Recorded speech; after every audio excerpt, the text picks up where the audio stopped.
আপনারা অধিকার হারা, স্বাধিকার হারা, বমি হারা। আমার বোন দর্শিতা হয়, আমরা কিছু বলতে পারি না। আমার বাড়ি জ্বালিয়ে দেওয়া হয়, আমি কিছু বলতে পারি না। এতদিন যারা সংসদ সদস্য হিসেবে প্রতিনিধি করে এসেছে তাদেরকে নিশ্চয়ই দেখেছেন। উনি বললেন, দিবঙ্কর বাবু বললেন, আওয়ামী লীগ, বিএনপি বিভিন্ন প্রতিনিধি দেখেছেন।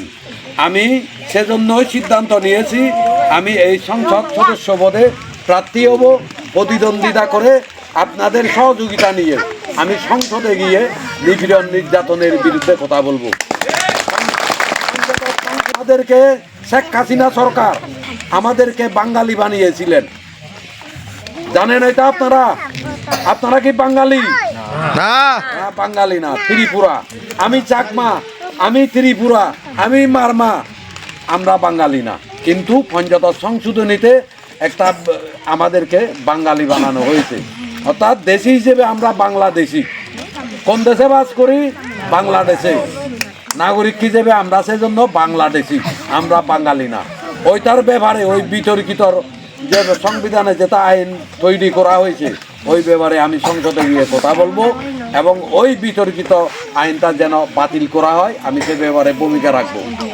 2 নম্বর কথা, আমাদের তো কিছু নাই। আসলে বারাকান্ত হৃদয়ে আমি এখানে এসেছি, আপনাদের মাঝে উপস্থিত হয়েছি। আপনারা যে অধিকার হারা, সাথী হারা, স্বজন হারা, এই বেদনা নিয়ে আমরা বেঁচে আছি, কিন্তু তারা তো কোনো প্রতিবাদ করে না। আমরা ঐক্যবদ্ধ হতে হবে, আমাদের আন্দোলন করতে হবে, এগুলো কিন্তু মনে রাখতে হবে। এটা আমরা যে অধিকার হারা, আমরা মুক্তভাবে কথা বলতে পারি না, মুক্তভাবে আমরা বাক স্বাধীনতা নেই আমাদের মাঝে। তাই আমাদের ঐক্যবদ্ধ হতে হবে।